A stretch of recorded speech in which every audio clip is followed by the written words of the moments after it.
Halos lahat ng magulang ang pangarap ay maging matagumpay ang kanilang mga anak.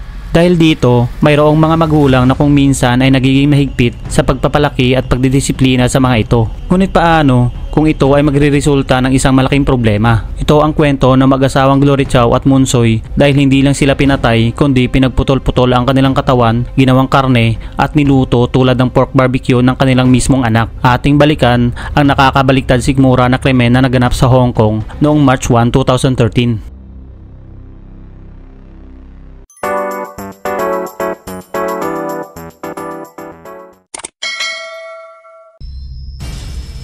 Simula noong March 2, 2013, ayon sa magkapatid na si Ho Ying at Henry Chao ay hindi na sila nakatanggap ng anumang mensahe o balita mula sa kanilang mga magulang na si Glory Chao 65 years old at si Monsoy na 63 years old. March 12 makalipas ang 5 araw na i-declare na missing ang kanilang mga magulang ay nakatanggap sila ng tawag galing sa mga otoridad na hindi nakalabas ng Hong Kong ang kanilang mga magulang. Ito ang matapos sabihin ni Henry, ang bunsong anak, na narinig umano nito na nag-uusap ang kanilang mga magulang na may balak umano itong magbakasyon sa mainland China bago ang kanilang pagkawala. Kinontak din nila ang kanilang mga kamag-anak at mga kaibigan, subalit walang nakapagbigay ng anumang impormasyon. Dahil sa labis na pag-aalala ng nakakatandang kapatid at mapabilis na pahanap ang kanilang mga magulang, ay pumunta sila sa kilalang newspaper na Apple Daily at humingi ng tulong. Sunod dito ay gumawa din sila ng Facebook page na may missing dad and mom upang makatulong kung sino man ang may alam sa pagkawala ng mga ito. March 14 ay nagkaroon ng follow-up investigation ang mga otoridad sa magkapatid.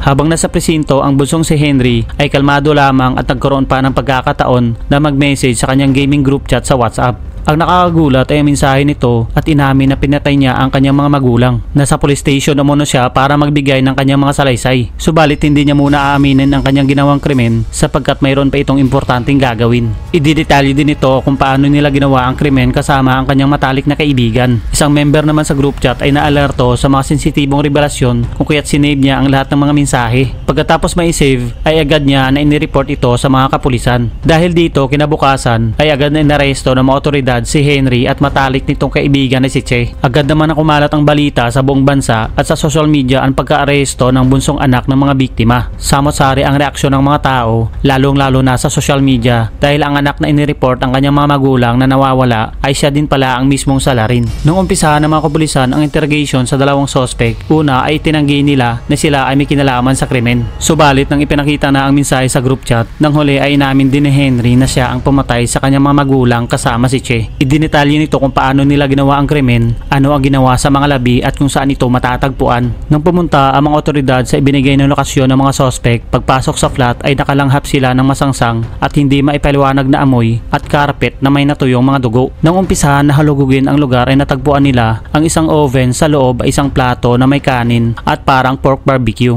Nakakita din sila ng dalawang refrigerator at nang buksan, dito na tumambad sa kanila ang maraming tupperware na may laman na putol-putol na katawan ng mga tao.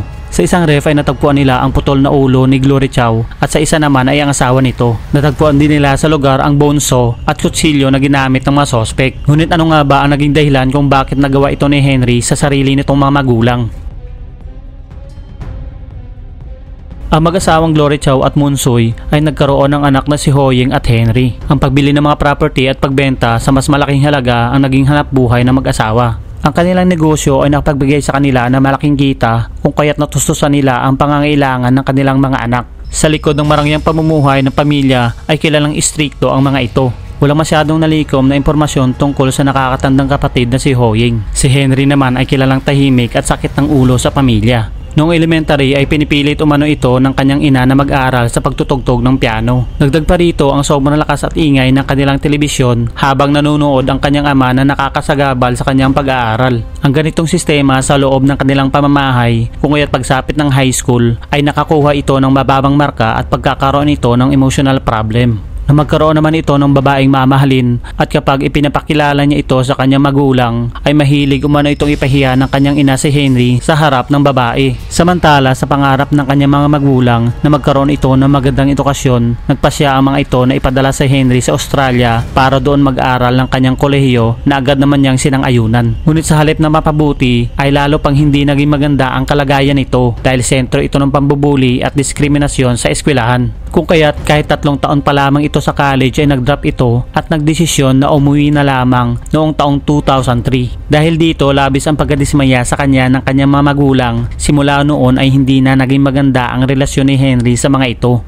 Dahilan sa kakulangan ng degree ay naging mahirap ang paghanap nito ng magandang trabaho. Kung nakakahanap man ay hindi kalaunan ay natatanggal naman ito dahil sa hindi magandang performance at pakikitungo sa mga katrabaho. Taong 2007 ay nagkakilala sa trabaho si Che at Henry. Simula na magkakilala ay lagi na magkasama ang dalawa at ang turingan ng mga ito ay para magkapatid. Napag-alaman na laging nililibre ni Henry si Che ng pagkain at mga regalo. Kahit na mas matanda si Che ay lagi naman nasusunod sa kanila ay si Henry. Si Angus Che Kungkay ay lumaki kasama ang kanyang ina at kapatid na babae matapos silang iwan ng kanyang ama. Siya ay nilarawan ng kanyang pamilya na tahimik at mabait. Subalit ito ay laging malas sa kanyang buhay pag-ibig. Dahil kapag nakakahanap ito ng babaeng mamahalin ay kadalasan ay pipirahan lamang siya at niloloko ng mga ito. Dahil dito siya ay na-depress at nagkaroon ng mababang mental ability na nahihirapang makapagdesisyon kung ano ang tama. Napag-alaman na ilang beses nitong tinangka na magpakamatay, subalit ilang beses ding nasagip ng kanyang kapatid na babae. Isang beses ay naikwento ni Henry sa kanyang matalik na kaibigan na may balak itong magpakamatay dahil sa makabiguan nito sa kanyang buhay. Si Che bilang isang matalik na kaibigan ay nagpayo na ibaling na lamang sa iba ang kanyang hinanakit imbis na kunin ang sariling buhay. Dito na naisip ni Henry na sa halip magpakamatay ay ibuhos na lang ang galit sa mga taong dahilan kung bakit nagkaroon siya ng isang miserableng buhay.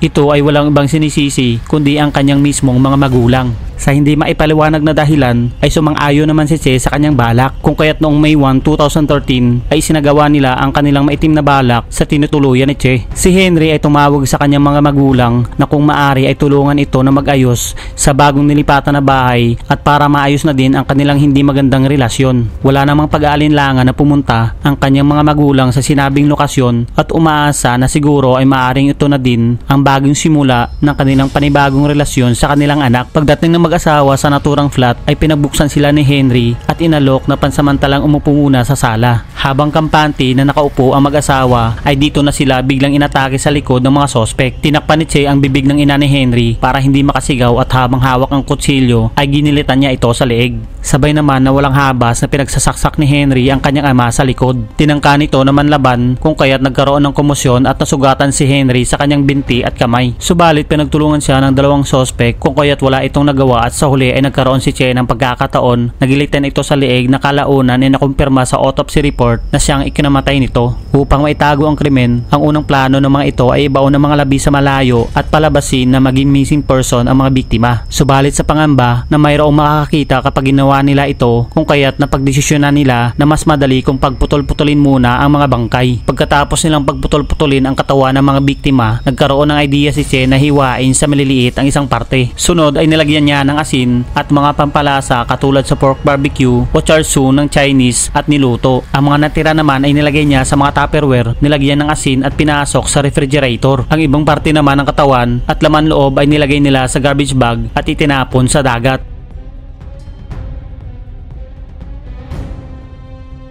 Samantala, napabalita na ang mga kapulisan na naghalugog sa crime scene ay matagal na iniwasan na kumain ang kahit anong uri na luto ng karne. August 4, 2014 ay nangumpisahan ang pagdinig ng kaso laban sa mga sospek. Nag-umpisa sa 7 jury ang pagdinig ng kaso, ngunit pagkalipas ng unang linggo ay naging 6 matapos ang isang jury ay hindi kinaya ang makabaliktad sikmura na detalye at testimonya. Sumunod ay isang jury din ang nag-request ng dismissal dahil hindi rin kinaya at pagkakaroon nito ng psychological stress. August 13 ay muling inumpisahan ang pagdinig ng kaso na may 9 na mga jury. Upang mapababa ang hatol, depensa ng abogado ni Henry dahil sa naranasan nitong suicidal attempt, pag-drop sa college, hindi pagkaroon ng maayos na trabaho at rejection sa mga babae, kung kaya't nagkaroon ito ng mental instability na magawa ang krimen. Dagdag pa, naniniwala umano ito na mayroong dilubyong darating at mapipigilan lamang kapag nakapatay siya ng tao. Salaysay ni Che na si Henry ang siyang pumatay sa kanyang mga magulang at pumayag lamang ito na tumulong dahil tinakot siya nito na sasaktan ang kanyang pamilya kapag hindi siya pumayag sa gusto nitong mangyari. Samantala, ang consultant na Sulam Psychiatric Center ay nagkaroon ng IQ test sa dalawang sospek. Ang resulta, si Henry ay mayroong 126 na IQ, higher than average kung ikukumpara kay Che na mayroong 84 na IQ lamang. Dahil dito, lumalabas na dahil mas mataas ang IQ ni Henry ay minanipula nito si Che upang tulungan siyang isagawa ang pagpatay sa sarili nitong mga magulang. March 20, 2015, ang hatol ng High Court Deputy Judge na si Michael Stuart Moore, si Henry ay guilty ng double murder at sinentensyahan siya ng habang buhay ng pagkakabilanggo. Samantala si Che naman ay hinatulan na inosente sa pagpatay at 1 taon lamang ang pagkakabilanggo dahil sa kasong preventing lawful burial of bodies. Ayon sa judge ay napakadelikadong tao ni Henry dahil sa pagkakaroon nito ng mataas na IQ ay kaya nitong manipulahin ang ibang tao. Bukod pa rito ay hindi pagtanggap sa sariling pagkakamali bagkus ay sinisisi nito sa ibang tao ang kanyang mga kasalanan at mga maling desisyon sa buhay. Sa huli nang tanungin ang mga sospek kung kinain nila ang naturang mga nilutong karne, subalit ito ay hindi kinumpirma ng dalawa.